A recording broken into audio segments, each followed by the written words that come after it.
नमस्कार, आपण पाहत आहे भांडाफोड न्यूज. एका दमात भ्रष्टाचारी कोमात. सोशल मीडिया, कर्जबाजारी, गुन्हेगारी, सट्टेबाजी, चोरी, मटका, जुगार, दारू, सावकारशाही, न्यायाच्या प्रतीक्षेत प्रशासन. भांडाफोड न्यूज. एका दमात भ्रष्टाचारी कोमात. उसाला फुटले तुरे, शेतकरी चिंतेत, कारखान्यांनी वेळेत ऊसतोड करण्याची मागणी.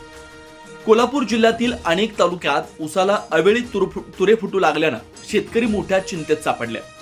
पिकांवर आधीच हवामानाचा प्रतिकूल परिणाम, रोगराई आणि पूरस्थितीमुळे नुकसान झालं होतं. त्यात आता उसाला 9 ते 10 महिन्यातच तुरे येऊ लागल्यानं वजनात मोठी घट होण्याची भीती शेतकऱ्यांना सतावते. वेळोवेळी पडणारा पाऊस, वाढलेली थंडी, हवामानातील सततची उलथापालथ यामुळे उसाच्या वाढीचं चक्र विस्कळीत झालंय. साधारणपणे डिसेंबरच्या मध्याला उसाला तुरे यायला सुरुवात होते.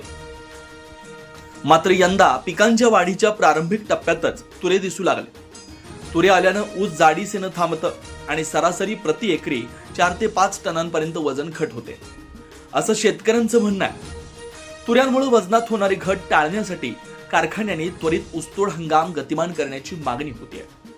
कारखाने वेळेत तोड करू शकले नाही तर शेतकऱ्यांचं नुकसान मोठ्या प्रमाणात होईल, अशी भीती व्यक्त करण्यात येते. काही ठिकाणी शेतकऱ्यांनी कारखान्यांच्या तोडणी कर्मचाऱ्यांना तातडीनं फेरपाहणी करण्याची मागणी केली आहे. तुरा फुटलेल्या ऊसाचा जनावरांना खाद्य वैरणी म्हणून उपयोग होत नसल्यानं दुहेरी फटका शेतकऱ्यांना बसतोय. ऊस उत्पादन घटलंच तर गाई म्हशींसाठी लागणाऱ्या वैरणीचा तुटवडा वाढणार आहे. त्यामुळे पशुपालक शेतकरी देखील चिंतातूर आहे. खोडव्याचा ऊस साधारणपणे जास्त उत्पादन देणारा मानला जातो, परंतु यंदा त्यालाही तुरा येऊ लागल्यानं परिस्थिती अधिक बिकट बनली आहे. काही ठराविक वाहनांनाच तुरा येतो अशी परिस्थिती मागील काही वर्षात होती.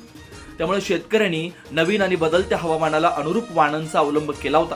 परंतु यंदा अनेक महत्वाच्या वाहनांना अवेळी तुरे फुटल्याचं चित्र जिल्ह्यात सर्वत्र पाहायला मिळत आहे. बदलत्या हवामानाचा तडाखा, रोगराई आणि अवेळी फुटलेले तुरे या तिहेरी संकटामुळे कोल्हापूर जिल्ह्यातील ऊस उत्पादक शेतकऱ्यांसमोर गंभीर आव्हान निर्माण झालंय. वेळेत ऊसतोड आणि पिकांच्या संरक्षणासाठी धोरणात्मक पावलं उचलली नाहीत तर येत्या हंगामात जिल्ह्याच्या ऊस उत्पादनावर मोठा परिणाम दिसून येण्याची शक्यता काही जाणकार शेतकऱ्यांनी व्यक्त केली आहे.